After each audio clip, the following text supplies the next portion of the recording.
देखिए भाई, कल की क्लास में लास्ट में हमने डिस्कशन क्या किया था? जलियांवाला बाग हत्याकांड, है ना।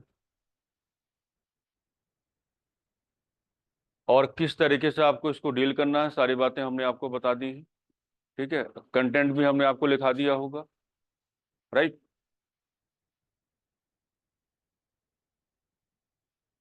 और रोल एक्ट के प्रावधानों को लेकर के उस समय पंजाब में जो कुछ भी चल रहा था, उसका जो मेजर इवेंट है आपके सामने किस रूप में आता है? जलियांवाला बाग हत्याकांड के रूप में। ठीक है। अब देखो, जलियांवाला बाग हत्याकांड ये हुआ है 13 अप्रैल 1919 को। और मैंने कल आपको बताया होगा कि इसमें मानवता की हत्या कर दी गई है। ठीक है। कभी अगर मुख्य परीक्षा में आपको लिखने का मौका मिलेगा तो आप ये भी कहेंगे कि जलियांवाला बाग में जो शांति सभा का आयोजन उस समय कराया गया है, तो गलती जो आयोजन करता है उनकी भी है, और गलती किसकी है? जनरल डायर की भी है। अगर आपको शांति सभा की सूचना मिली है तो आप वहां पर पहुंचते, और वहां लोगों को आप ये रेफरेंस दे सकते थे कि भैया एक अधिनियम है, अधिनियम के प्रावधान हैं, आपने उस प्रावधान का वायलेशन किया हुआ है, हम चाहते हैं कि आप शांतिपूर्ण तरीके से सभा स्थल खाली कर दें। लेकिन जैसा कि आप देख पा रहे कि जनरल डायर अपने सैन्य बल के साथ पहुंचा और वहां पर निहत्थे लोगों पर गोलियां चलाने के आदेश दे दिए। इस बात को लेकर के बाद में अभी आपको थोड़ा और भी डिस्कशन करने की आवश्यकता पड़ेगी। पहले, अब अगला इवेंट जो आपको डिस्कस करना है उसको हम लेंगे 15 अप्रैल 1919 में। यानी कि 15 अप्रैल 1919 में संपूर्ण पंजाब में सैन्य शासन को लागू कर दिया गया। और ये सैन्य शासन ब्रिटिश शासन में लागू हुआ है ना। अगर आज के समय में भी अगर आप भारत में सैन्य शासन को लागू कराने की बात करेंगे तो आपको पता ही होगा, आपके मौलिक अधिकार काम करना बंद कर देते हैं, क्योंकि नियम किसके लागू हो जाते हैं? सेना के लागू हो जाते हैं। कुल मिलाकर के 15 अप्रैल 1919 को संपूर्ण पंजाब में सैन्य शासन को लागू कर दिया गया। सैन्य शासन को लागू कर दिया गया, ये एक अलग बात है, लेकिन भारतीयों पर नाना प्रकार के अत्याचार भी किए गए। कहा जाता है कि सरेआम लोगों को फांसी दी गई, गाड़ियों के पीछे बांध करके लोगों को घसीटा गया, घोड़ों के पीछे बांध करके लोगों को घसीटा गया। यानी कि मैं इसको ऐसे पढ़ाता आया हूं कि 13 अप्रैल 1919 का जो इवेंट आपके सामने आता है जलियांवाला बाग हत्याकांड के रूप में, उसमें जो भी कमी रह गई थी उस कमी को पूरा करने का कार्य अंग्रेजों ने कब कर दिया? 15 अप्रैल 1919, जब संपूर्ण पंजाब के क्षेत्र में क्या हुआ? सैन्य शासन को लागू किया गया। तो पहले तो ये इवेंट आपको बनाना है 15 अप्रैल 1919 वाला। ये डेट का हेडिंग आप लोग बना लेंगे, 15 अप्रैल 1919।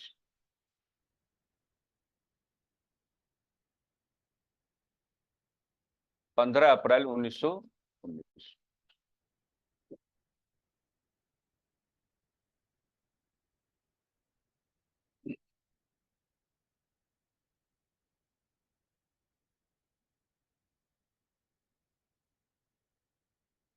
लिखो। जैसा कि हम जान चुके हैं कि जैसा कि हम जान चुके हैं कि 13 अप्रैल 1919 को जैसा कि हम जान चुके हैं कि 13 अप्रैल 1919 को जलियांवाला बाग में जैसा कि हम जान चुके हैं कि 13 अप्रैल 1919 को जलियांवाला बाग में अंग्रेजों की ओर से मानवीय गुणों की हत्या कर दी गई, या मानवीय मूल्यों की हत्या कर दी गई, ऐसे लिखेंगे। अंग्रेजों की ओर से मानवीय मूल्यों की हत्या कर दी गई।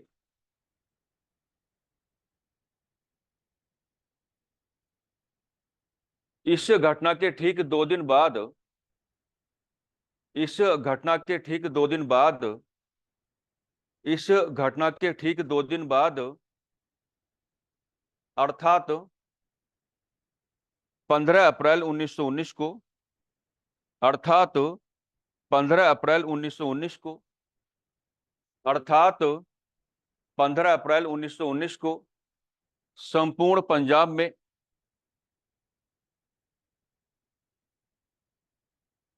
सैन्य शासन को लागू कर दिया गया। संपूर्ण पंजाब में सैन्य शासन को लागू कर दिया गया।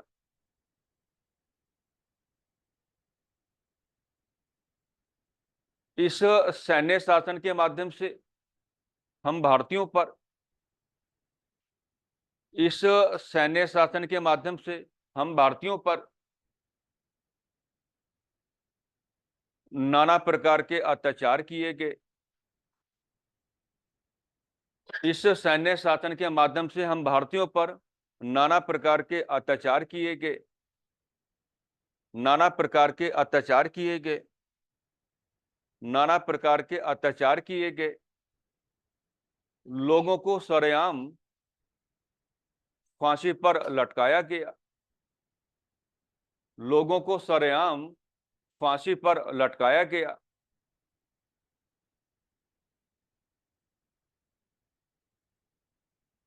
लोगों को गाड़ियों के पीछे बांधकर घसीटा गया। लोगों को गाड़ियों के पीछे बांधकर घसीटा गया।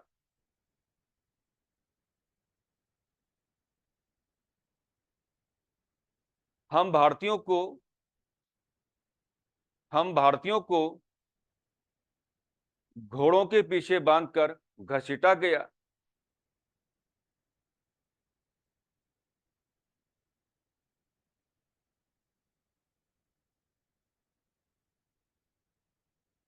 कुल मिलाकर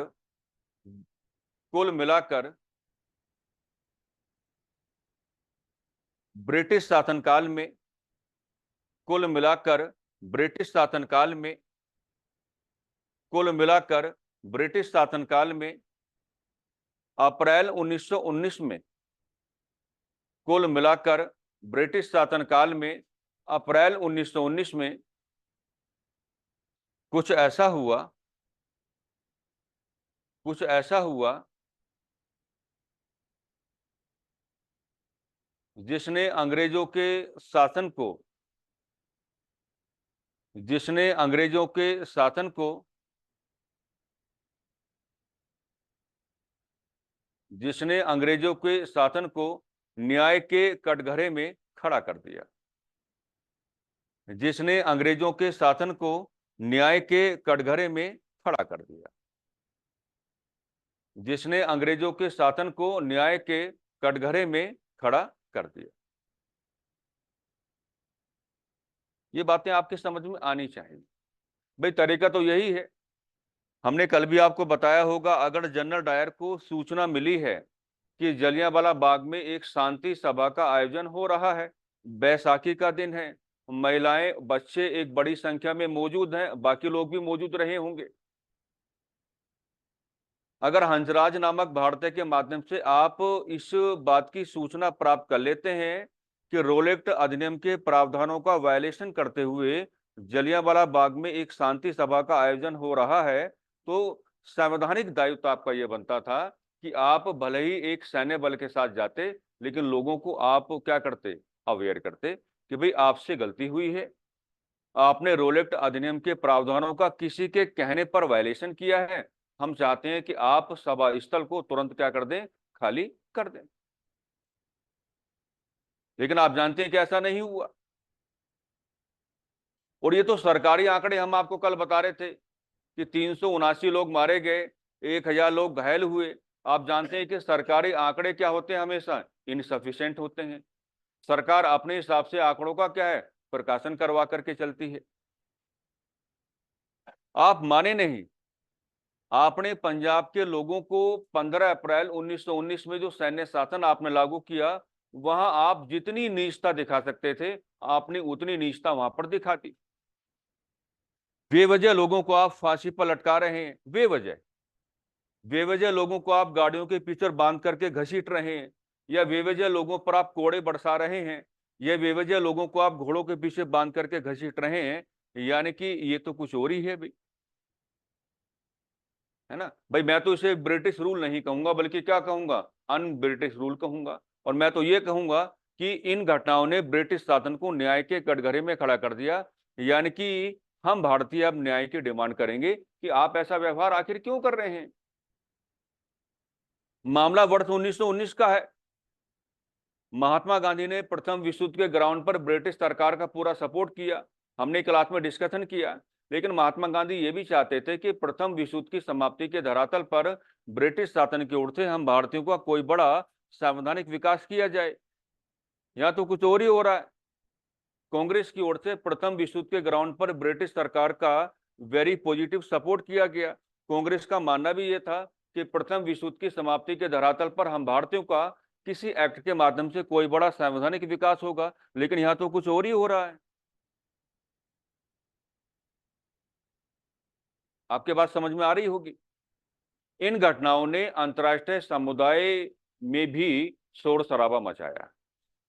यानी कि इंटरनेशनल कम्युनिटी के जो बड़े बड़े देश हैं वो इस प्रकार की बातें करने लगे कि भाई भारत अगर आपका एक उपनिवेश है, यहाँ के संसाधनों पर अगर आपका पॉलिटिकल कंट्रोल है या यहाँ के लोगों को आप शासित करने की बात कर रहे हैं, तो इस प्रकार की घटनाएं मानवीय तो नहीं है बल्कि कैसी है, अमानवीय।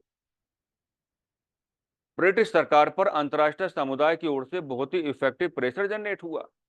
हम भारतीय भी लगातार इस प्रकार की डिमांड करने लगे कि जलियांवाला बाग इंसिडेंट के लिए अगर कोई व्यक्ति जिम्मेदार है तो एक ही व्यक्ति, उसका नाम क्या है, जनरल डायर। और हम भारतीय भी इस प्रकार की डिमांड कर रहे थे कि जनरल डायर को इन्वेस्टिगेट किया जाए और जो भी प्रॉपर अमाउंट ऑफ पनिशमेंट बनता है वो जनरल डायर को दिया जाए। कुल मिलाकर के एक हंटर कमेटी का फॉर्मेशन कराया गया। अब बात को समझना, हंटर कमेटी का जो फॉर्मेशन कराया गया डब्ल्यू हंटर की अध्यक्षता में कराया गया। पहली बात तो मुझे इसी बात को लेकर के काफी डाउट होता है कि एक कमेटी का जो आपने फॉर्मेशन कराया उसमें आपने एक ऐसे व्यक्ति को अध्यक्ष बनाने की बात की है जो भारतीयों के पक्ष में कभी रहा ही नहीं। डब्ल्यू हंटर, इनकी अध्यक्षता में एक हंटर कमेटी का गठन होगा। सवाल आपसे पूछा जाएगा तो आप ये कहेंगे कि हंटर कमेटी का जो गठन हुआ है, पहली बात जलियांवाला बाग इंसिडेंट को इन्वेस्टिगेट करने के रिगार्डिंग हुआ है, यानी कि जलियांवाला बाग की जांच होनी है। जलियांवाला बाग हत्याकांड की जांच करने के लिए हंटर कमेटी का फॉर्मेशन हुआ, लेकिन कराया किसने? सरकार ने। कुल मिलाकर के ब्रिटिश सरकार की ओर से हंटर कमेटी का फॉर्मेशन कराया जाता है ताकि जलियांवाला बाग इंसिडेंट को इन्वेस्टिगेट किया जा सके, इसका पॉजिटिव और नेगेटिव एस्पेक्ट बाहर निकाला जा सके। हंटर कमेटी में 8 प्रकार के लोगों को शामिल किया गया। इसको कहा जाता है physical composition of the Hunter commission, Hunter committee. यानी कि हंटर कमेटी में कुल मिलाकर के 8 लोग शामिल हैं, जिनमें 5 लोग क्या आपके अंग्रेज हैं और 3 लोग कौन आपके भारतीय हैं। बहुमत किसको दिया? अंग्रेजों को। शामिल किसको किया? भारतीयों को, ताकि अंतर्राष्ट्रीय समुदाय के सामने भी एक मैसेज दे पाए और भारतीयों के सामने भी एक मैसेज दे पाए कि भैया जिस कमेटी को हमने गठित करवाया था और जिस कमेटी के माध्यम से हमने जलियांवाला बाग हत्याकांड की जांच करवाई है उसमें हम अकेले नहीं है बल्कि आपके लोगों को भी हमने क्या है, शामिल किया है। हंटर कमेटी के सामने जनरल डायर को पेश करवाया गया। जनरल डायर ने पता क्या कहा? कहा कि मैं अपने सैन्य बल के साथ जलियांवाला बाग पहुंचा और मैंने 3 मिनट की पूर्व चेतावनी देने के बाद गोलियां चलाने का आदेश दिया। ये कैसा स्टेटमेंट है? अगर आप एक कमेटी के सामने अपने स्टेटमेंट के माध्यम से ये कह रहे हैं कि मैं अपने सैन्य बल के साथ जलियांवाला बाग पहुंचा और मैंने क्या किया, 3 मिनट की पूर्व चेतावनी देने के पश्चात गोलियां चलाने का आदेश दिया, लगता है कि आप लोगों को बचाना चाह रहे थे। अगर आप लोगों को बचाना चाह रहे थे तो आप पूरा समय देते ना, आप अपने सैन्य बल को हटा देते। कहां से? जलियांवाला बाग के मेन गेट से। एक ही मेन गेट है, उस पर आप 150 सैनिकों के साथ खड़े हुए हैं। 150 सैनिकों के हाथों में क्या बंदूकें हैं, अंदर महिलाएं हैं, बच्चे हैं, डर का माहौल है, भीड़ बहुत ज्यादा है। आपने केवल 3 मिनट का समय दिया तो भगदड़ तो मचेगी ना। अगर आपकी बातों को माना जाए तो कि मैंने 3 मिनट की पूर्व चेतावनी देने के पश्चात गोली चलाने का आदेश दिया, मैं इसको हमेशा ऐसे कहता हूं कि अगर जनरल डायर के स्टेटमेंट को हम गंभीरता पूर्वक लेकर के चले तो ऐसा लगता है कि शायद लोगों को बचाने की कोशिश कर रहे थे। अगर आपको लोगों को बचाना ही था तो हमने पहले ही कह दिया। आप सभा स्थल पर जाते, लोगों को समझाते कि आपसे वायलेशन हो गया है एक एक्ट का, आप सभा स्थल खाली कर दीजिए, बात खत्म हो गई। बाकी दीवारें बहुत बड़ी बड़ी हैं, एक ही एंट्रेंस गेट है, और उसी एंट्रेंस गेट पर आप 150 सैनिकों के साथ खड़े हुए हैं और आपका स्टेटमेंट क्या आता है कि मैंने 3 मिनट की पूर्व चेतावनी देने के पश्चात गोलियां चलाने का आदेश दिया। अरे लोग जाते कहां, निकलते कहां? 3 मिनट में कितने लोग बाहर निकलते और कैसे निकलते? मेन एंट्रेंस पे तो आप खड़े हुए हैं।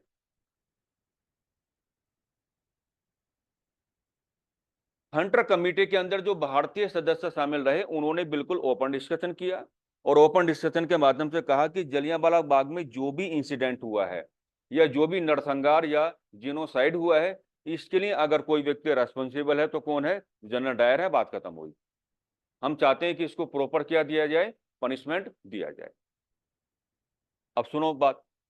हंटर कमेटी के अंदर जो भारतीय सदस्य शामिल रहे, गौर से सुनना इस बात को। हंटर कमेटी के अंदर जो अंग्रेज सदस्य शामिल रहे, उन्होंने इस बात को कहा कि जनरल डायर से भूल तो हुई है। समझना, जनरल डायर से भूल तो हुई है, गलती नहीं, भूल हुई। आगे कहते हैं, लेकिन समय की मांग के अनुसार जनरल डायर ने जो कुछ भी किया वो ठीक किया। यानी कि हंटर कमेटी के अंदर के जो अंग्रेज सदस्य हैं वो जनरल डायर को बचा करके ले गए। आप गहराई समझो, जनरल डायर से भूल तो हुई है, गलती नहीं मानी। जनरल डायर से भूल तो हुई है, लेकिन समय की मांग के अनुसार जनरल डायर ने जो कुछ भी किया वो ठीक किया। यानी कि हंटर कमेटी के जो ब्रिटिशर्स मेंबर्स हैं वो भी इन बातों को मान करके चल रहे हैं कि आपने एक एक्ट के प्रावधान का वायलेशन किया था, आपको पनिशमेंट मिल रही थी। अगर ये लोग जनरल डायर को भारत में छोड़ देते तो जनरल डायर या तो भीड़ का शिकार हो जाता या फिर क्रांतिकारी वर्ग का शिकार हो जाता। इन्होंने काम क्या किया? जनरल डायर को भारत से उठाया और इंग्लैंड में भेज दिया। ये था उसका पनिशमेंट। आप जानते हैं कि वहां पे इंग्लैंड में 2 पॉलिटिकल पार्टी सिस्टम है। एक का पार्टी का नाम क्या है? आपका लेबर पार्टी। एक का क्या? आपका कंजर्वेटिव पार्टी। लेकिन अगर आप ब्रिटेन में पार्लियामेंट के 2 हाउसेस को कैलकुलेट करने की बात करोगे, एक आपका क्या बनेगा? House of Commons. एक आपका क्या बनेगा? House of Lords. House of Lords में जनरल डायर को भारत में ब्रिटिश साम्राज्य का शेर कहा गया। मान की तलवार की उपाधि दी गई। मान की तलवार की उपाधि का मतलब क्या है कि जब तलवार म्यान से बाहर आती है तो लोगों का खून पीकर ही क्या है? अंदर जाती है। तो बड़ी तारीफी की गई इस बात को लेकर के। हंटर कमेटी बनी है, लेकिन हंटर कमेटी की जो भेदभाव मूलक रिपोर्ट आई है ये अब परेशान किसको करेगी? महात्मा गांधी। अब यहीं से महात्मा गांधी ये कहना प्रारंभ कर देंगे कि ब्रिटिश सरकार जो है ये तो शैतान की सरकार बन गई है और शैतान की सरकार का हम सहयोग नहीं करेंगे, बल्कि क्या करेंगे? असहयोग करेंगे। और यही कारण है कि वो बाद में क्या चलाएंगे? असहयोग आंदोलन चलाएंगे, यानी कि नॉन कोऑपरेशन मूवमेंट चलाएंगे। अच्छा, रोके हम भी नहीं।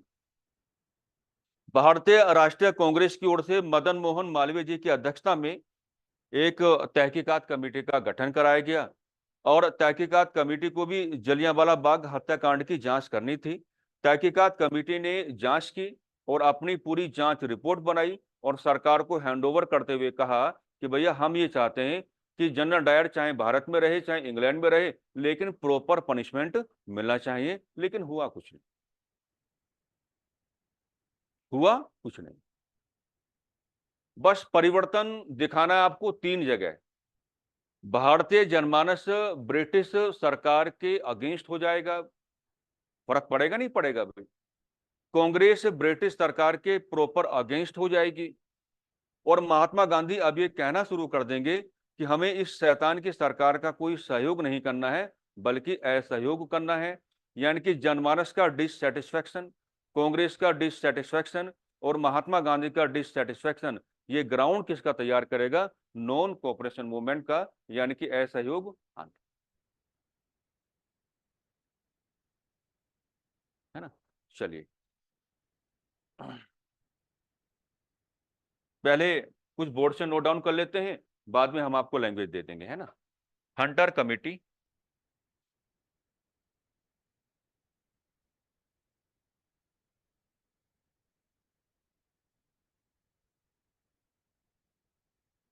1919 में लेकर के चलेंगे। है ना? ब्रिटिश सरकार द्वारा गठित।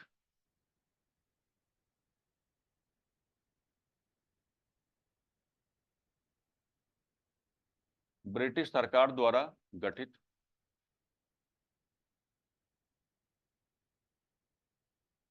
है ना। और क्या कहेंगे, जलियांवाला बाग।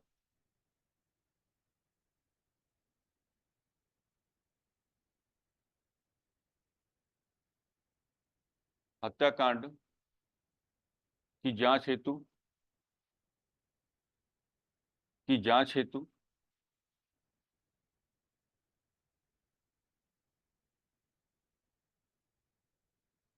राइट, है ना। थोड़ा बातों को हल्का हल्का इंग्लिश में भी कहना सीखो, है ना। हंटर कमेटी का फिजिकल कंपोजिशन।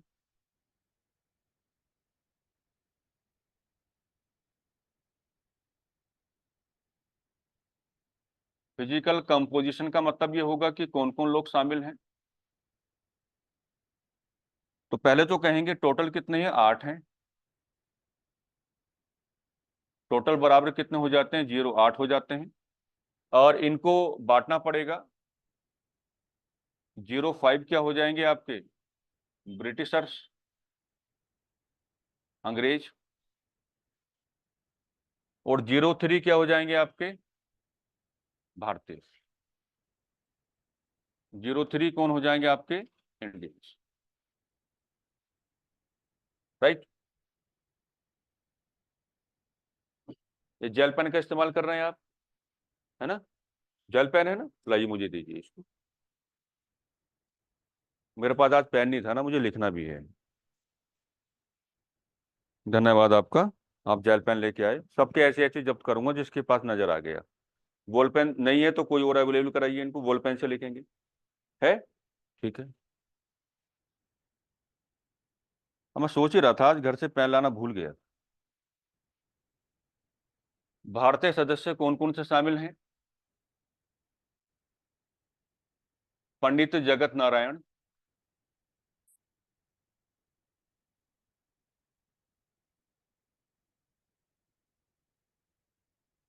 नाम याद रखना, पीसीएस में कई बार पूछे जाते हैं। चमन लाल, चमन लाल शीतलवाड़, चमन लाल शीतलवाड़। और एक होंगे आपके जगत नारायण, जगत नारायण। हो गया। साहबजादा सुल्तान, साहबजादा सुल्तान, साहबजादा सुल्तान, ये 3 भारतीय थे। साहबजादा सुल्तान।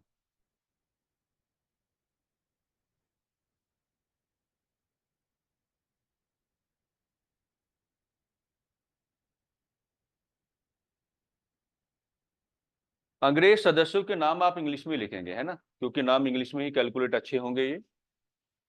तो एक तो कौन रहेंगे, डब्ल्यू डब्ल्यू हंटर,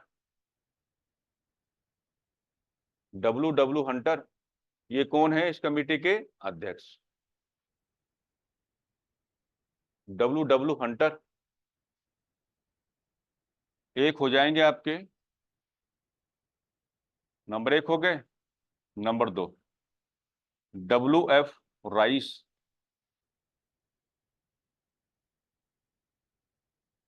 नंबर 3 पे हो जाएंगे आपके जस्टिस रैस्किन, RAISKIN, जस्टिस रैस्किन। एक हो जाएंगे आपके जॉर्ज बैरो, जॉर्ज बैरो, BARROW, जॉर्ज बैरो। और नंबर 5 पे हो जाएंगे आपके थॉमस स्मिथ। ये पूरा कंपोजिशन है, प्यार से इसको बनाइएगा, प्यार से इसको ऑब्जर्व कीजिएगा। भारतीय सदस्य में जगत नारायण हो जाएंगे, चमनलाल शीतलवाड़ हो जाएंगे, साहबजादा सुल्तान हो जाएंगे। ब्रिटिशर्स में हंटर क्या है, अध्यक्ष माने जाएंगे। एक है WF राइस, एक आपके जस्टिस रेस्किन रेस्किन एक होंगे आपके जॉर्ज बैरो, और लास्ट वन कौन होंगे आपके, थॉमस स्मिथ। 8 हो गए पूरे, है ना। जनरली ये जो कंपोजिशन आपको हर किताब में मिल जाएगा, लेकिन इसमें थोड़ा मामला अलग रह जाता है ना। तो ध्यान देना, कई बार ये सवाल पुट अप किया जा सकता है कि हंटर कमेटी में जो अंग्रेज सदस्य शामिल रहे, उनमें से निम्न में से कौन सा शामिल नहीं था। यह सवाल ऐसा भी पुट अप किया जा सकता है कि हंटर कमेटी में जो भारतीय सदस्य शामिल रहे, उनमें से निम्न में से कौन सा शामिल नहीं था। आ जाते हैं ऐसे सवाल, और पुराने पेपर्स में आपको मिल भी जाएंगे, आई हुई। तो ये चीजें पहले आपको ये कहना आना चाहिए कि ब्रिटिश सरकार द्वारा गठित है, जलियांवाला बाग हत्याकांड की जांच हेतु इसका गठन करवाया गया है, और इसका जो होल कंपोजिशन है ये बिल्कुल आपके टिप्स पे होना चाहिए। इनको 2-3 बार घर में जाकर के आप लिखेंगे, अपने आप ही क्या है, कैलकुलेट होने लगेंगे, कोई समस्या वाली बात नहीं। बन गया। चलिए कंटेंट लिखाते हैं इसका।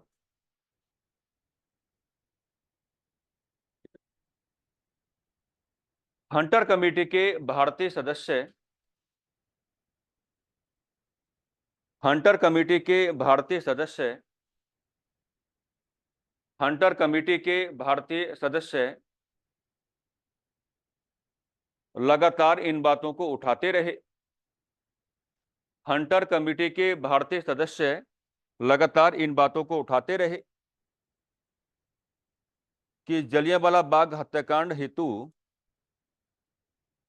कि जलियांवाला बाग हत्याकांड हेतु, कि जलियांवाला बाग हत्याकांड हेतु जनरल डायर ही दोषी है,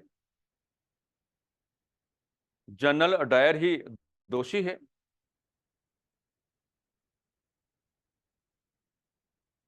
इसी नाते जनरल डायर पर उचित कार्यवाही की जाए। इसी नाते जनरल डायर पर उचित कार्यवाही की जाए। इसी नाते जनरल डायर पर उचित कार्यवाही की जाए।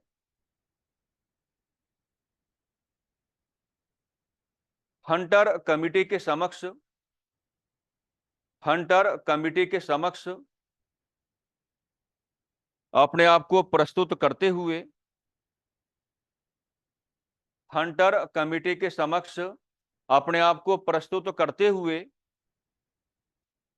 हंटर कमेटी के समक्ष अपने आप को प्रस्तुत करते हुए जनरल डायर ने कहा कि मैंने 3 मिनट की पूर्व चेतावनी देने के पश्चात, कि मैंने 3 मिनट की पूर्व चेतावनी देने के पश्चात, कि मैंने 3 मिनट की पूर्व चेतावनी देने के पश्चात गोलियां चलाने का आदेश दिया, गोलियां चलाने का आदेश दिया, गोलियां चलाने का आदेश दिया।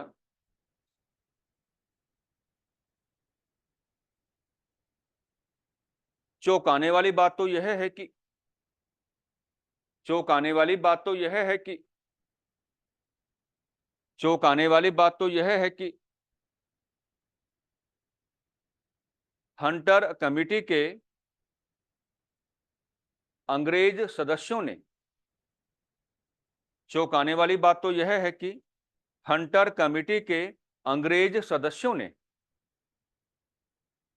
चौंकाने वाली बात तो यह है कि हंटर कमेटी के अंग्रेज सदस्यों ने कहा, पेन चेंज कर दो,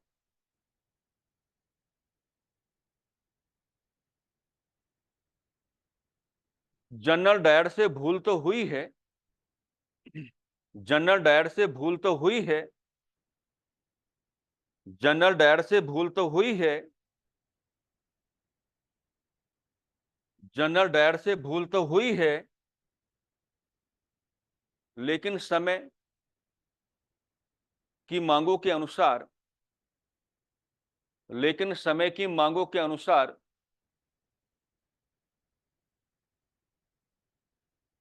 उसने जो कुछ भी किया वो ठीक ही था। लेकिन समय की मांगों के अनुसार उसने जो कुछ भी किया वो ठीक ही था।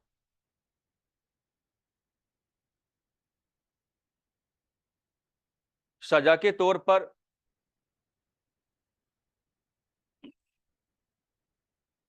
जनरल डायर को इंग्लैंड भेज दिया गया। सजा के तौर पर जनरल डायर को इंग्लैंड भेज दिया गया।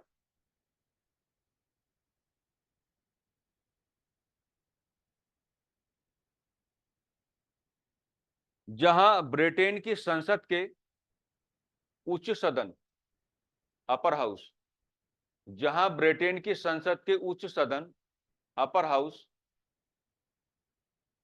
यानी कि हाउस ऑफ लॉर्ड्स में, हाउस ऑफ लॉर्ड्स में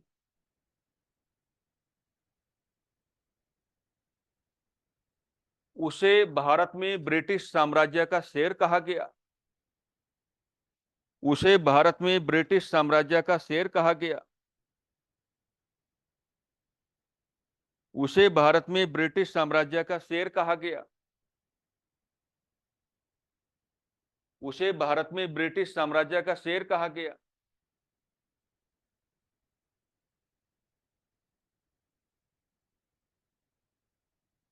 मान की तलवार की उपाधि,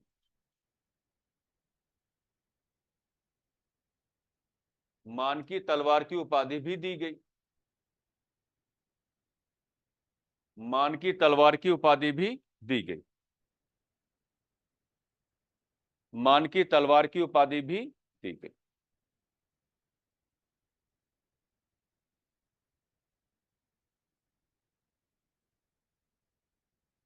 तो कुल मिलाकर के आप ऑब्जर्व कर पा रहे होंगे कि हंटर कमेटी जनरल डायर को बचा करके ले गई, है ना। अब हम अपनी बातें कर लेते हैं। अगला हेडिंग आप बनाएंगे तहकीकात कमेटी।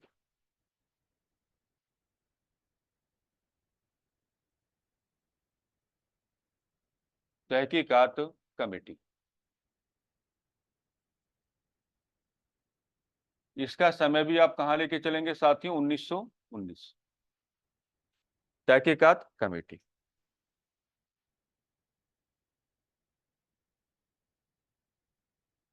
तहकीकात कमेटी, यहां भी यही कहो, लेकिन थोड़ा बदलाव करना पड़ेगा। कांग्रेस की ओर से गठित,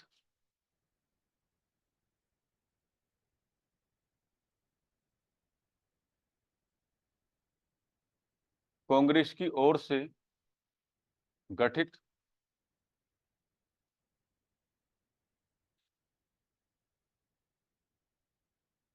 जलियांवाला बाग,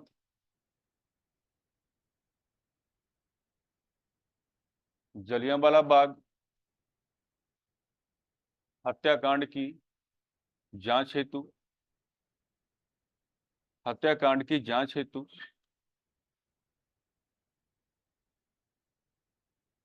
हत्याकांड की जांच हेतु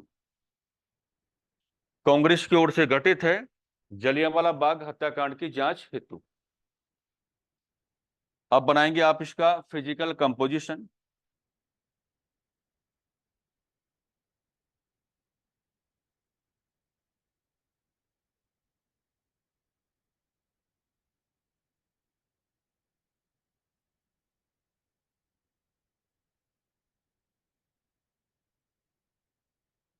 कौन कौन लोग शामिल हैं?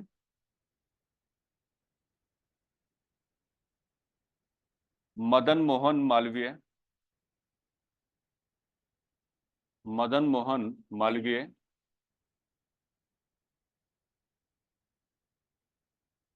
महात्मा गांधी, महात्मा गांधी, मोतीलाल नेहरू,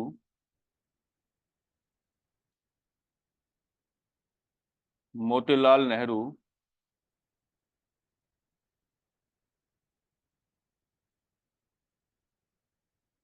अब्बास तैयब जी,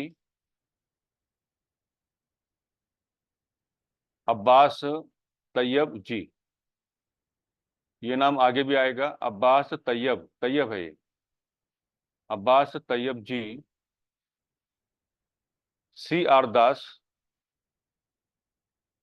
C.R. दास, और एक नाम आएगा पुपुल पुपुल जयकर, पुपुल जयकर।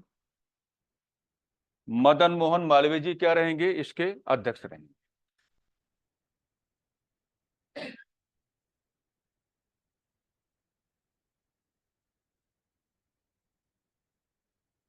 ये पूरा कंपोजिशन है।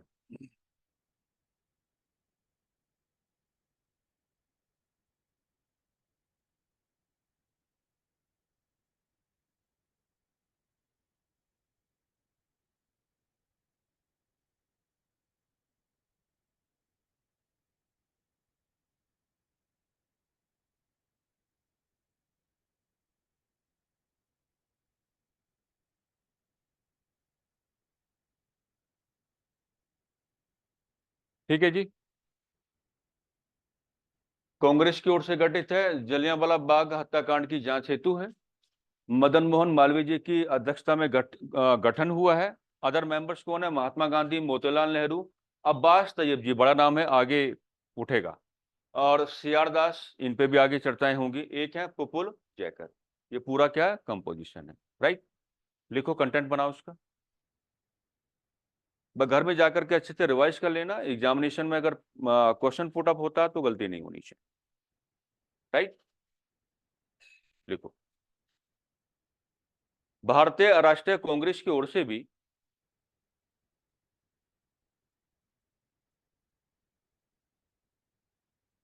जलियांवाला बाग हत्याकांड की जांच हेतु, भारतीय राष्ट्रीय कांग्रेस की ओर से भी जलियांवाला बाग हत्याकांड की जांच हेतु,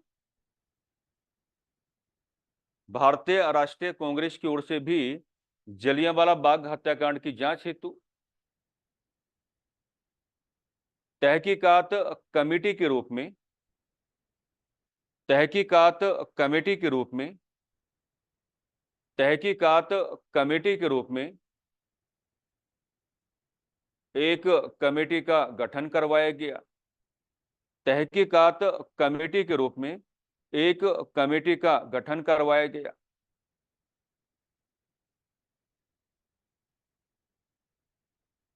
इस कमेटी के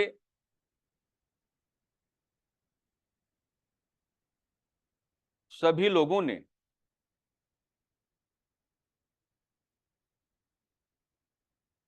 बहुमत के आधार पर इस बात को माना, इस कमेटी के सभी लोगों ने बहुमत के आधार पर इस बात को माना, इस कमेटी के सभी लोगों ने बहुमत के आधार पर इस बात को माना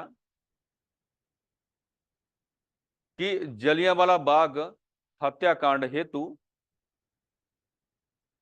कि जलियांवाला बाग हत्याकांड हेतु, कि जलियांवाला बाग हत्याकांड हेतु यदि कोई व्यक्ति दोषी है, कि जलियांवाला बाग हत्याकांड हेतु यदि कोई व्यक्ति दोषी है, कि जलियांवाला बाग हत्याकांड हेतु यदि कोई व्यक्ति दोषी है तो वह जनरल डायर है।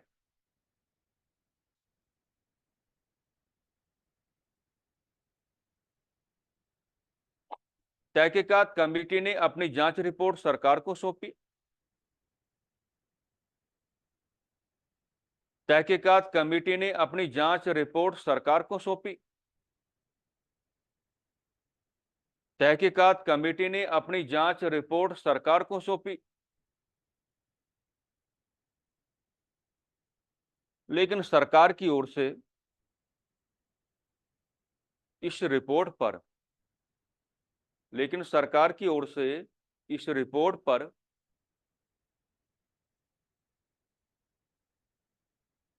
गंभीरता पूर्वक विचार कभी किया ही नहीं गया।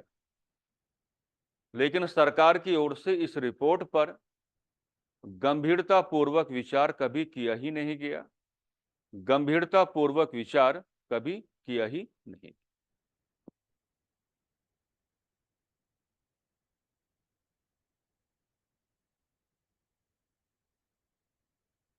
अपने नए पेज पर, बिल्कुल न्यू पेज पर एक बॉक्स बनाएंगे।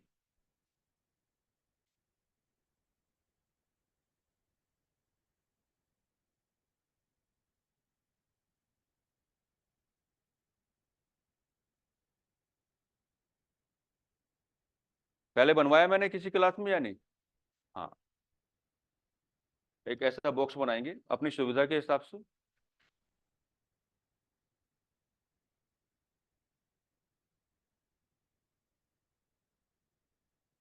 बन गया? हाँ जी। बाद में बनाओगे? जब लिख देंगे?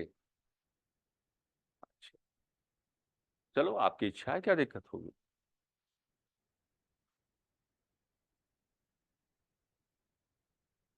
मतलब पेज बचाना चाहते हैं आप, कहने का मतलब ये है ना? थोड़ी कंजूसी दिखा रहे हैं। चलो लिखो। मतलब मैं बॉक्स जो बनवा रहा हूं आपको, इसका दो तीन प्रकार के मतलब रहेंगे आपकी क्लासेस में। एक तो ये कि जब जब किसी भी विषय वस्तु को लेकर के मुझे आपका ध्यान उस विषय वस्तु की ओर आकर्षित करना होगा, तो मैं बातें बॉक्सेस के माध्यम से करूंगा। क्योंकि अब मामला एकदम बदल जाएगा। अब मामला एकदम बदल जाएगा, तो उससे पहले एक ऐसा कंटेंट आपके पास होना चाहिए। आप सीधा नॉन कोऑपरेशन मूवमेंट की बातें नहीं कर सकते ना। आपको अब पूरा एक बैकग्राउंड बनाना पड़ेगा। तो आपको बैकग्राउंड बनाने में कोई समस्या, कोई दिक्कत ना आए, इस नाते बॉक्स में हम कुछ बात आपको लिखाना चाहते हैं, है ना? लिखिएगा। प्रथम विश्व युद्ध के धरातल पर, प्रथम विश्व युद्ध के धरातल पर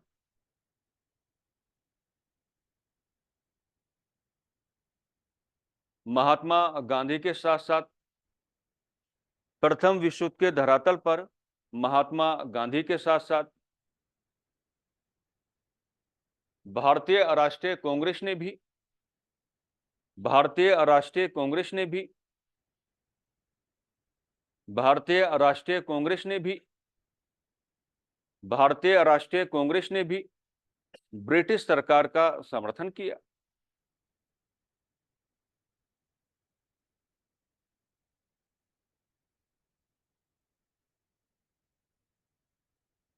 इस समर्थन के बदले में सरकार से यह अपेक्षा की, इस समर्थन के बदले में सरकार से यह अपेक्षा की, इस समर्थन के बदले में सरकार से यह अपेक्षा की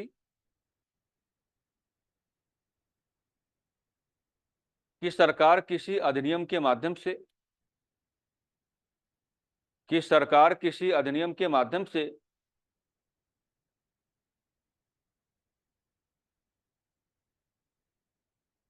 भारतीय जनमानस का, कि सरकार किसी अधिनियम के माध्यम से भारतीय जनमानस का कोई बड़ा संवैधानिक विकास करके चलेगी, कि सरकार किसी अधिनियम के माध्यम से भारतीय जनमानस का कोई बड़ा संवैधानिक विकास करके चलेगी। अधिनियम आया, अधिनियम आया भारत शासन अधिनियम 1919 के माध्यम से। अधिनियम आया भारत शासन अधिनियम 1919 के माध्यम से। अधिनियम आया भारत शासन अधिनियम 1919 के माध्यम से या के रूप में।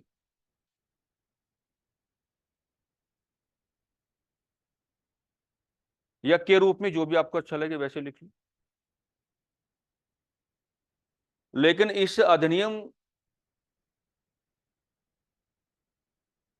के प्रावधानों ने, लेकिन इस अधिनियम के प्रावधानों ने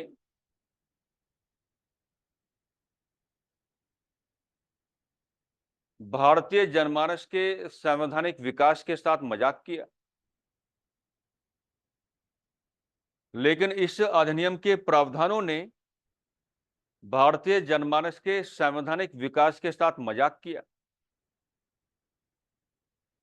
लेकिन इस अधिनियम के प्रावधानों ने भारतीय जनमानस के संवैधानिक विकास के साथ मजाक किया।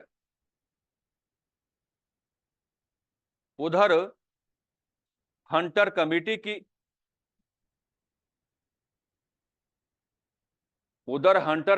रिपोर्ट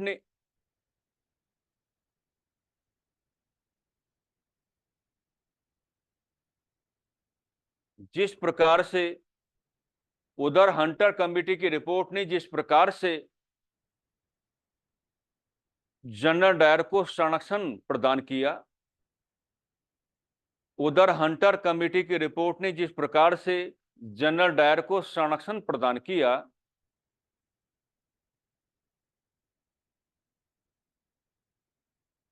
इन सभी का सामूहिक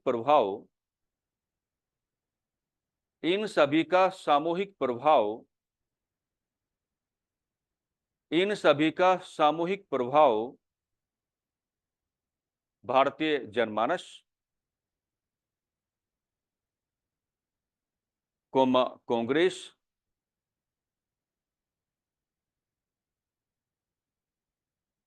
तथा महात्मा गांधी पर पड़ा।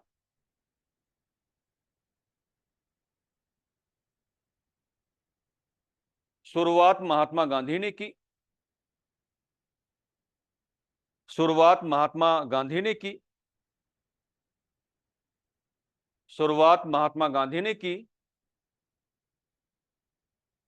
यह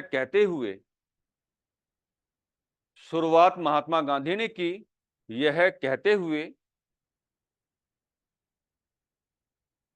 कि अब ब्रिटिश सरकार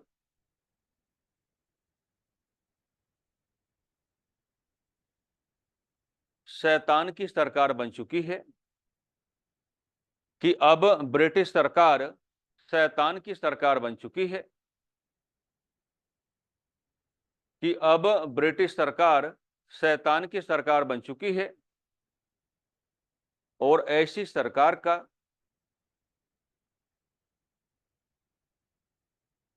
सहयोग करना उचित नहीं, और ऐसी सरकार का सहयोग करना उचित नहीं। अब आप अपना बॉक्स बंद कर देंगे। पहली बात तो दिमाग में इस बात को डालो, 1919 का अधिनियम अभी हम आपको नहीं पढ़ाएंगे, हमारा पैटर्न उल्टा है। उल्टा क्या मतलब? थोड़ा बदला हुआ है ना। 1919 के अधिनियम को हम कहां जोड़ के पढ़ाएंगे? एक तरफ आपका 1919 का अधिनियम काम करेगा और एक तरफ कौन सा अधिनियम काम करेगा? 1935 का। दोनों के बीच हम लोग क्या करेंगे? एक समय में कंपैरेटिव स्टडी करेंगे, क्योंकि तरीका यही होना चाहिए। यहां हमने इशारा कर दिया है। क्या आपने सहयोग किया? बदले में आप ये चाह रहे थे कि किसी अधिनियम के माध्यम से भारतीयों का संवैधानिक विकास हो। अधिनियम आया, लेकिन अधिनियम ने भारतीयों के संवैधानिक विकास के साथ मजाक की। आज ही हमने आपको समझा दिया है। उधर हंटर कमेटी की रिपोर्ट ने जिस प्रकार से जनरल डायर को जलियांवाला बाग हत्याकांड के संदर्भ में संरक्षण देने का कार्य किया, तो इन सभी चीजों का इंपैक्ट हमने इस पैराग्राफ के माध्यम से दिखा दिया है। जनमानस पर, कांग्रेस पर, गांधी पर। शुरुआत कौन करेंगे? महात्मा गांधी। अब एक कहावत आपने सुनी होगी कि अगर आप किसी को गिराने के लिए, है ना, कोई खाई खोदते हैं, तो कई बार आप खुद भी उसमें गिर जाते है कि नहीं? जिस तरीके से बंगाल का विभाजन हुआ, बंगाली राष्ट्रवाद को सांप्रदायिकता की चादर उड़ाकर के कमजोर किया गया, फूट डालो शासन करो की नीति का प्रयोग किया गया, मुस्लिम समुदाय को सेपरेट इलेक्टोरल सिस्टम, पृथक निर्वाचक मंडल की व्यवस्था में शामिल करके शेष भारतीय समाज से काट दिया गया, कांग्रेस को कमजोर बनाने के लिए मुस्लिम लीग जैसे और राजनीतिक संगठन की स्थापना करवा दी गई। अंग्रेज लगातार भारत के मुस्लिम समुदाय का फायदा उठाते रहे। अपने उद्देश्यों की पूर्ति करने के लिए। ये बात आपको समझ में आ रही है? हमने इन सब पे बातें की हैं। लेकिन अब अंग्रेजों से इतना बड़ा एक मैं कहना चाहूंगा कि गलती ही है एक तरीके से। अब वो कोई ऐसा काम कर जाएंगे कि जो भारत का मुस्लिम समाज अब तक उनके बगल में बैठा हुआ था, वो कूद करके क्या हो जाएगा, दूर चला जाएगा। और इसे कहा जाता है खिलाफत का मुद्दा। पहले समझ लो, खिलाफत का मुद्दा भारतीय राष्ट्रीय आंदोलन के धरातल पर 1919 में ही कैलकुलेट होता है। ये सीक्वेंस बनाने के लिए आते हैं ना, कई बार इन पे काम करते रहना है। इसलिए जो भी मेजर इवेंट्स हैं उनके बगल में मैं क्या है, वर्ष लिख करके चल रहा हूं। लेकिन देखो, ये जो खिलाफत का मुद्दा है, इसका जनरेशन, जनरेशन का मतलब क्या होता है, उद्भव, वो भारत की राजनीति में नहीं हुआ था, बल्कि भारत से बाहर हुआ है ना। अब समझो भारत से बाहर कैसे हुआ है। ये मामला है प्रथम विश्व युद्ध का। और प्रथम विश्व युद्ध में जो ब्रिटेन है, ब्रिटेन ऑस्ट्रिया, एक होता है ऑस्ट्रेलिया, एक क्या होता है आपका, ऑस्ट्रिया। तो ब्रिटेन दरअसल ऑस्ट्रिया को अपने कंट्रोल में लाना चाहता है। और अगर ब्रिटेन ऑस्ट्रिया को अपने कंट्रोल में लाना चाहता है तो तुर्की से ग्राउंड सपोर्ट चाहता है। यानी कि ब्रिटेन प्रथम विश्व युद्ध के ग्राउंड पर ऑस्ट्रिया को कंट्रोल में लाने के उद्देश्य से तुर्की को लगातार अप्रोच कर रहा है कि भैया आप हमें अपना ग्राउंड सपोर्ट अवेलेबल करा दीजिए ताकि हम ऑस्ट्रिया को अपने कंट्रोल में ले आए। कहने का मतलब क्या हुआ, ये हुआ। आप जानते हैं कि 1914 से लेकर के 1918 तक ये प्रथम विश्व युद्ध चलता रहा। और 1918 से लेकर के 1919 तक 1 साल लगातार संधियां होती रही। कब, प्रथम विश्व युद्ध के ग्राउंड पर। लेकिन प्रथम विश्व युद्ध का परिणाम दो रूप में सामने आया। या तो ताकत मिली अमेरिका को, या ताकत मिली ब्रिटेन को, और सबसे कमजोर स्थिति में कौन गया, जर्मनी। और यही कारण है कि जर्मनी किसका स्टार्ट करेगा बाद में, द्वितीय विश्व युद्ध का। तो जैसे ही प्रथम विश्व युद्ध की समाप्ति होती है, ब्रिटेन क्या है, एक अच्छी कंडीशन में आ गया है, पॉलिटिकली काफी स्ट्रांग हो गया है, और भी ज्यादा स्ट्रांग हो गया है। तो ब्रिटेन ने तुर्की के राजनीतिक मामलों में इंटरफेयर कर दिया। यहाँ कहानियां बहुत हैं, लेकिन आपको अटैक कहां करना है उस पर बात करो। ब्रिटेन ने तुर्की के राजनीतिक मामलों में इंटरफेयर कर दिया।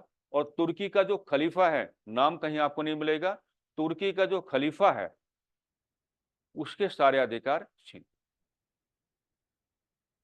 मैं जब मेडिवल हिस्ट्री पढ़ाता हूं तो मेरा शुरुआती लेक्चर इस बात को लेकर के होता है कि खलीफा का मतलब क्या होता है, सुल्तान पद का मतलब क्या होता है, या उलेमा वर्ग इस शब्दावली का मतलब क्या होता है, अमीर वर्ग जैसी शब्दावली का मतलब क्या होता है। हम प्रत्येक प्रकार की शब्दावली का मीनिंग बता के चलते हैं। यहां आप इतना जान लें कि मुस्लिम जगत में या मुस्लिम दुनिया में खलीफा का मतलब यह है कि हजरत मोहम्मद साहब का उत्तराधिकारी। हजरत मोहम्मद साहब को इस्लाम का फाउंडर माना जाता है। लेकिन हजरत मोहम्मद साहब ने यह कहा था उस समय कि इस्लाम में ना तो कभी स्टेट शामिल होगा और ना ही इस्लाम में कभी भी पॉलिटिकल वैल्यूज शामिल होंगी। इस्लाम काम करेगा पूरी तरीके से धार्मिक तौर पर। यानी कि इस्लाम का प्रत्येक प्रकार का व्यवहार क्या होगा, रिलीजियस होगा, धार्मिक होगा। लेकिन हजरत मोहम्मद साहब की डेथ होने के बाद जहां जहां उन्होंने इस्लाम का प्रचार किया, तो वो सारे भौगोलिक क्षेत्र हजरत मोहम्मद साहब की धार्मिक विरासत कहलाए। और इस धार्मिक विरासत पर अपना अपना अधिकार स्थापित करने के लिए लोग आमने सामने आ गए। इसी में से खलीफा वर्ग का क्या हुआ, जनरेशन। यानी कि खलीफा वर्ग हजरत मोहम्मद साहब का क्या है, उत्तराधिकारी है। कैसा उत्तराधिकारी होगा, धार्मिक उत्तराधिकारी होगा। पहले क्या कहना कहोगे, धार्मिक उत्तराधिकारी। लेकिन खलीफाओं के आने से इस्लाम पूरा परिवर्तित हो गया। खलीफाओं के आने से इस्लाम में स्टेट भी आ गया, इस्लाम में साम्राज्यवाद भी आ गया, इस्लाम में शासन भी आ गया, इस्लाम में राजनीतिक मूल्य भी आ गया। इसलिए खलीफा वर्ग की प्रॉपर डेफिनेशन ये बनी कि समस्त मुस्लिम जगत का धार्मिक तथा राजनीतिक मामलों में सर्वोच्च कौन कहलाएगा? खलीफा कहलाएगा। अब खलीफाओं का सम्मान बहुत ज्यादा था उस समय। अब जैसे प्रथम विश्व युद्ध की समाप्ति पर तुर्की के खलीफा के अधिकार छीने गए। अधिकार छीनने का मतलब क्या है कि तमाम प्रकार के धार्मिक और तमाम प्रकार के राजनीतिक अधिकार छीन लिए गए, और ये कहा गया है कि तुर्की के खलीफा की स्थिति नजरबंद के समान कर दी गई, घर में ही कैद है। अधिकार ही नहीं है तो यूज कहां से करोगे? लेकिन मुस्लिम जगत का बड़ा नेता है। ब्रिटेन के इस एक्शन का प्रभाव अंतर्राष्ट्रीय समुदाय में जो मुस्लिम कंट्रीज हैं वहां पर भी पड़ा। वहां हमें जाना नहीं है, क्योंकि हमें तो अपने फायदे की बात करनी है। हमें यह कहना है कि ब्रिटेन के इस एक्शन का वेरी डीप इंपैक्ट कहां पड़ा? भारत के मुस्लिम समाज या समुदाय पर पड़ गया। यानी कि जो मुस्लिम समाज या समुदाय अभी तक अंग्रेजों के बगल में बैठ के काम कर रहा था, वो कूद के कहां चला जाएगा? दूर चला जाएगा। कि आपने हमारे खलीफा के अधिकार छीन लिए। अगर आप हमारे खलीफा के अधिकार छीन सकते हो तो फिर आप हमारे साथ कुछ भी कर सकते हो। तो खिलाफत का मुद्दा अंतर्राष्ट्रीय समुदाय में जनरेट हुआ, और इसका प्रभाव कहां दिखाना है? भारतीय राष्ट्रीय आंदोलन के ग्राउंड पर दिखाना है। महात्मा गांधी के एक बहुत अच्छे फॉलोअर हैं जिनका नाम क्या है? मौलाना अबुल कलाम आजाद। मेरे लिए बड़े सम्मानित व्यक्ति रहे हमेशा। कारण यह है कि वो अंत तक भारत के विभाजन का विरोध करते थे, और एक समय उन्होंने कहा भी था गांधी जी से, क्योंकि आप भी भारत के विभाजन का विरोध कर रहे थे और मैं भी भारत के विभाजन का विरोध कर रहा था, लेकिन अंत में आपने भारत के विभाजन को स्वीकार कर लिया, मुझे अकेला छोड़ दिया। संपूर्ण भारतीय राष्ट्रीय आंदोलन के ग्राउंड पर मैं हमेशा आपके साथ मिलकर के चला, आपके एक शिष्य के रूप में, आपके एक अच्छे सहयोगी के रूप में। मौलाना अबुल कलाम आजाद ये जिम्मेदारी उठाएंगे कि भारत में इस खिलाफत के मुद्दे को किस प्रकार से लोकप्रिय बनाया जाए। मौलाना अबुल कलाम आजाद के जो दिशा निर्देशन है, उन्हीं में रहते हुए दो लोग आपको मिलेंगे। आपने पढ़ा होगा, अली बंधु कहा जाता है उनको, अली ब्रदर्स। एक का नाम है मोहम्मद अली जौहर और एक का नाम क्या है? शौकत अली जौहर। यानी कि मौलाना अबुल कलाम आजाद की डायरेक्शंस के अंतर्गत व्यवहार करते हुए ये जो अली बंधु हैं, मोहम्मद अली जौहर या शौकत अली जौहर, ये खिलाफत के मुद्दे को लोकप्रिय बनाने की जिम्मेदारी ले लेते हैं।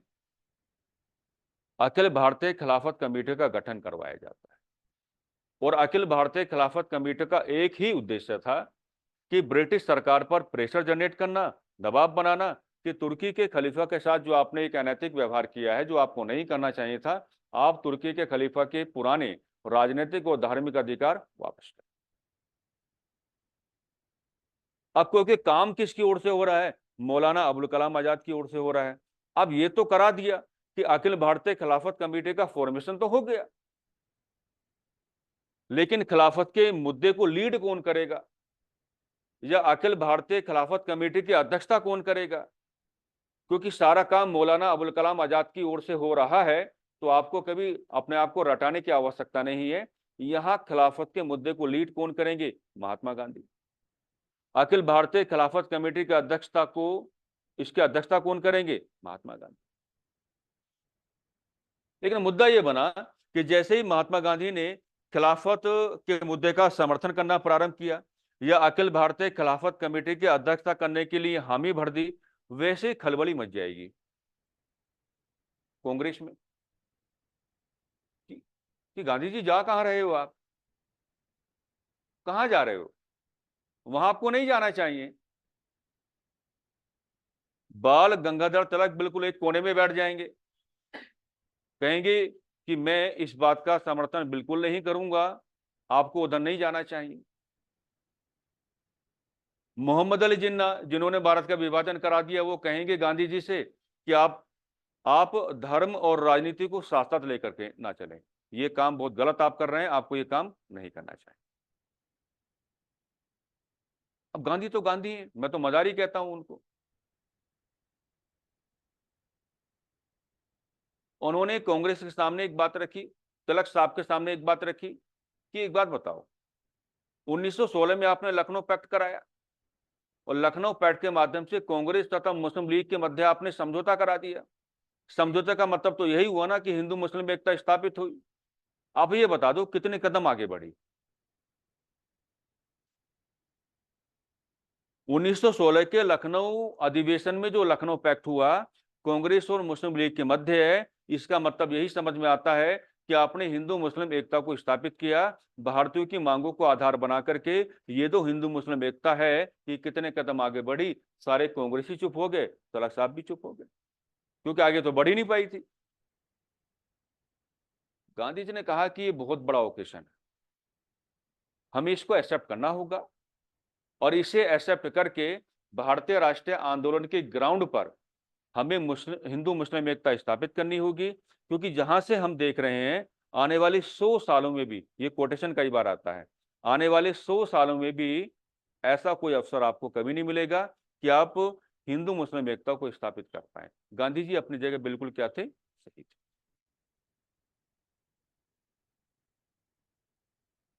सब लोग मान जाएंगे, फिर फाइनली गांधी जी खिलाफत के मुद्दे को किसके साथ जोड़ के चलेंगे, असहयोग आंदोलन यानी कि नॉन कोऑपरेशन। हेडिंग बनाइए। इसको कहा जाता है वैसे खिलाफत आंदोलन, दो तरीके से कहेंगे, या तो कहेंगे खिलाफत आंदोलन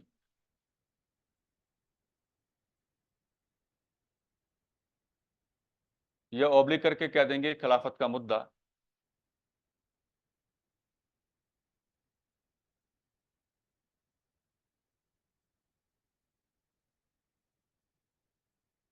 और समय जो आप लेकर के चलेंगे साथियों, समय जरूर लेके चलो हर जगह, क्योंकि सीक्वेंस बनाने के लिए आता है 1919।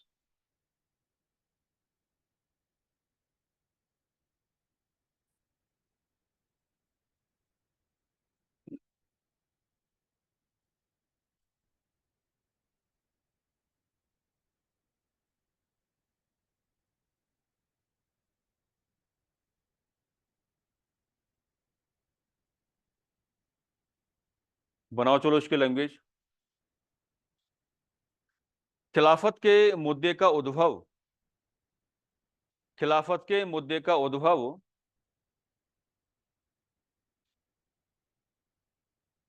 भारतीय राष्ट्रीय आंदोलन के धरातल पर हुआ ही नहीं था। खिलाफत के मुद्दे का उद्भव भारतीय राष्ट्रीय आंदोलन के धरातल पर हुआ ही नहीं था। खिलाफत के मुद्दे का उद्भव भारतीय राष्ट्रीय आंदोलन के धरातल पर हुआ ही नहीं था।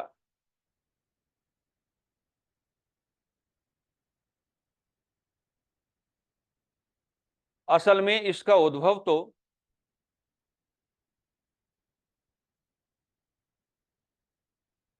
अंतर्राष्ट्रीय मंच पर हुआ। असल में इसका उद्भव तो अंतर्राष्ट्रीय मंच पर हुआ।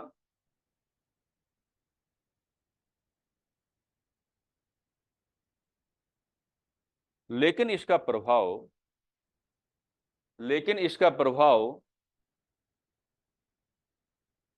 भारतीय राष्ट्रीय आंदोलन पर पड़ा। लेकिन इसका प्रभाव इम्पैक्ट लेकिन इसका प्रभाव भारतीय राष्ट्रीय आंदोलन पर पड़ा। असल में प्रथम विश्व युद्ध के दौरान असल में प्रथम विश्व युद्ध के दौरान ब्रिटेन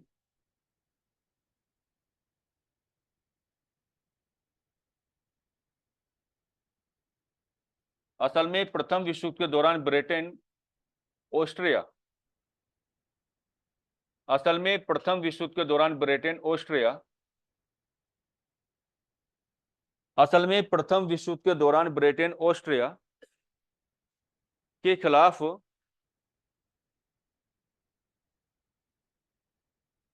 तुर्की का सहयोग प्राप्त करना चाहता था। तुर्की का ग्राउंड सपोर्ट है ना, सहयोग प्राप्त करना चाहता था।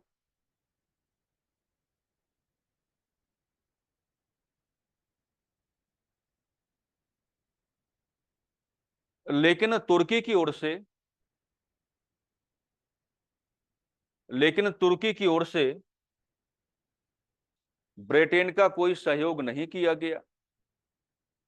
लेकिन तुर्की की ओर से ब्रिटेन का कोई सहयोग नहीं किया गया। लेकिन तुर्की की ओर से ब्रिटेन का कोई सहयोग नहीं किया गया। प्रथम विश्व युद्ध की समाप्ति पर प्रथम विश्व युद्ध की समाप्ति पर ब्रिटेन ने प्रथम विश्व युद्ध की समाप्ति पर ब्रिटेन ने तुर्की के राजनीतिक मामलों में प्रथम विश्व युद्ध की समाप्ति पर ब्रिटेन ने तुर्की के राजनीतिक मामलों में हस्तक्षेप करते हुए तुर्की के राजनीतिक मामलों में हस्तक्षेप करते हुए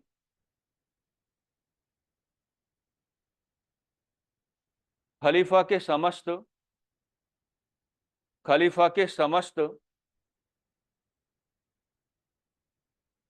राजनीतिक एवं धार्मिक अधिकार छीन लिए। खलीफा के समस्त राजनीतिक एवं धार्मिक अधिकार छीन लिए। खलीफा के समस्त राजनीतिक एवं धार्मिक अधिकार छीन लिए। पैराग्राफ चेंज करो, पैराग्राफ चेंज करेंगे। खलीफा समस्त मुस्लिम समुदाय का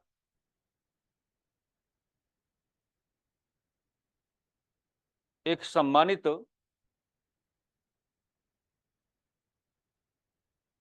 राजनीतिक एवं धार्मिक नेता रहा। एक सम्मानित राजनीतिक एवं धार्मिक नेता रहा।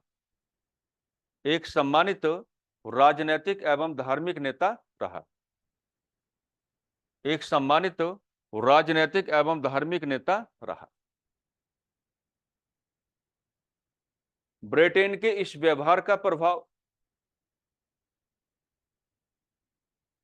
ब्रिटेन के इस व्यवहार का प्रभाव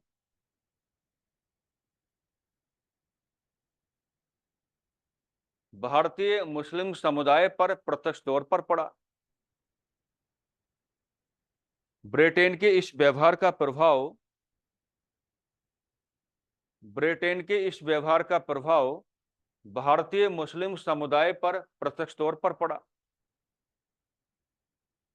भारतीय मुस्लिम समुदाय पर प्रत्यक्ष तौर पर पड़ा। पेन चेंज कर दो अपना।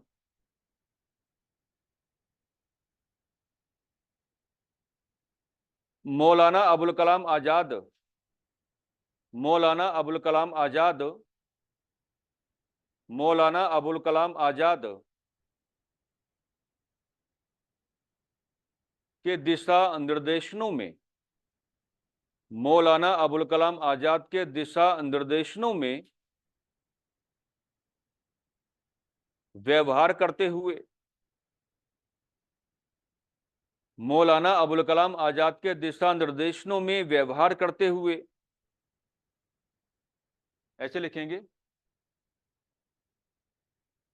अली बंधु और आगे बनाएंगे ब्रैकेट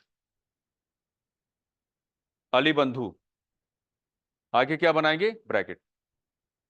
अली बंधु यानी कि मोहम्मद अली जौहर, मोहम्मद अली जौहर और प्लस में क्या हो जाएंगे शौकत अली जौहर, शौकत अली जौहर, मोहम्मद अली जौहर और शौकत अली जौहर ने भारत में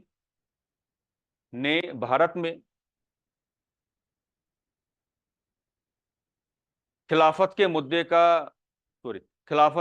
को लोकप्रिय बनाने के उद्देश्य से खिलाफत के मुद्दे को लोकप्रिय बनाने के उद्देश्य से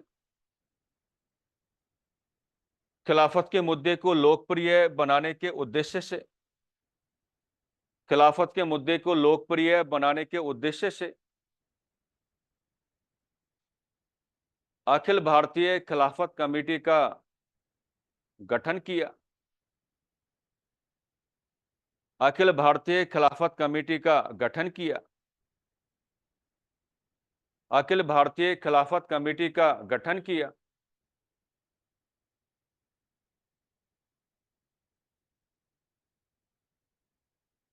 खिलाफत के मुद्दे का नेतृत्व खिलाफत के मुद्दे का नेतृत्व खिलाफत के मुद्दे का नेतृत्व तथा अखिल भारतीय खिलाफत कमेटी की अध्यक्षता खिलाफत के मुद्दे का नेतृत्व तथा अखिल भारतीय खिलाफत कमेटी की अध्यक्षता तथा अखिल भारतीय खिलाफत कमेटी की अध्यक्षता दोनों महात्मा गांधी को सौंपे गए। दोनों महात्मा गांधी को सौंपे गए।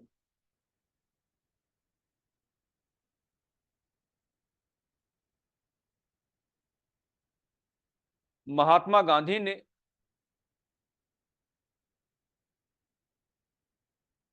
स्वतंत्रता पूर्वक व्यवहार करते हुए महात्मा गांधी ने स्वतंत्रता पूर्वक व्यवहार करते हुए मतलब बिना किसी के दबाव में आए।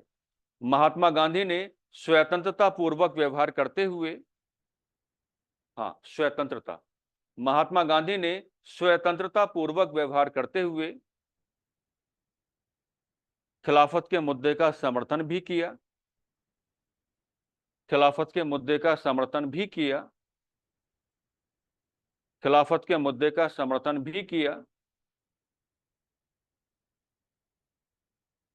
तथा इसके नेतृत्व को भी स्वीकार किया तथा इसके नेतृत्व को भी स्वीकार किया तथा इसके नेतृत्व को भी स्वीकार किया तथा इसके नेतृत्व को भी स्वीकार किया। अब एक हेडिंग बनाएंगे आप लोग।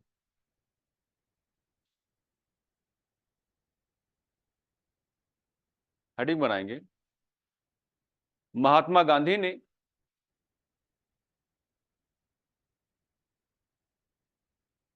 खिलाफत के मुद्दे का समर्थन क्यों किया।